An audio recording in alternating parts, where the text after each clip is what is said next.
what will go down in history as the greatest demonstration for freedom in the history of our nation. I have a dream today. This nation will rise up. I have a dream today. This nation will rise up. I have a dream today. When were you incarcerated? Twice. First time I was incarcerated and on my way to prison was in 1976, April. I was on Rikers Island for about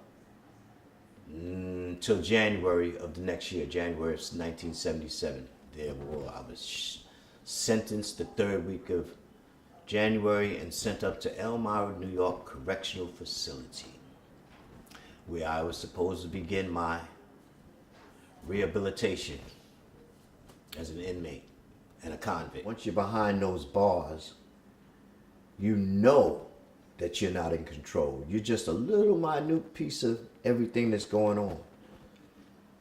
And taking away my regular daily privileges that you're used to being out on the street, that was reform for me. You couldn't go buy a soda.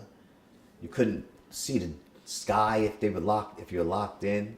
For the most part, it can change you for the worse instead of the better. It's really a few that go to prison, learn their lesson, do what they're supposed to do or what society tells us we're supposed to do, and does it and succeeds.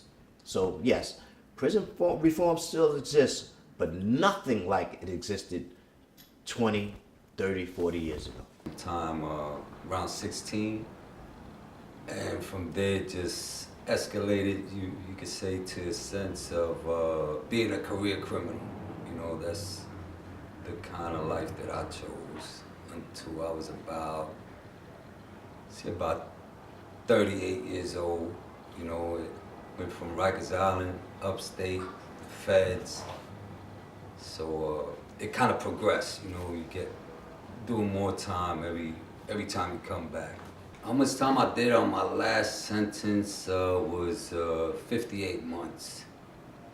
And that was a federal bid there. So I went to the Federal Bureau of Prisons and did some time there in the low, medium. So yeah, everything just, you know, I've been to the hole in the box, 23-hour lock-in, and, you know, I was just a real knucklehead going against the administration. What helped me be reformed myself is I got tired of going back to prison. You know, my record is, I don't even know, I got maybe 30-something arrests. You know, I ran from police officers numerous times, you know, if not, it would have been longer. But I just got tired. Just one day, you know, I woke up and I didn't wake up.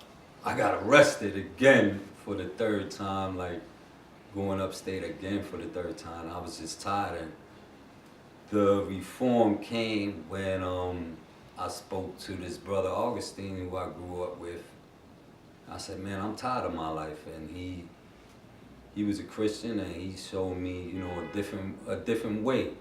You know, and I say, you know what, like, I never tried it God's way, so let me try God's way, you know, like, because my way, my best thinking is get me in my worst predicaments. Being a cop, there's good, there's bad. I mean, I know the little kids love us, the old ladies, everybody is happy to see us, and that feels good, feeling appreciated by the public. I know so much has happened, you know, either here in New York City or in other places. But it feels good that I'm serving the public, and, you know, that people are happy with the job that I do. What do I feel about prison reform? Actually, it's a revolving door. People are in and out. They're doing the same things. People, they come back out, they pick up and they do the same things. I don't see the rehabilitation in it. The mindset of some of the people that come out it's not, what would you say, I mean, they just on a different, they're just a different person once they come out. So arresting, going after someone who has murdered someone or had a violent history, I mean, you really think about it. You know, you think tactics, how I'm going to approach this person. There's a certain level of fear that you have too. The unexpected. You don't know what to expect from this person. And,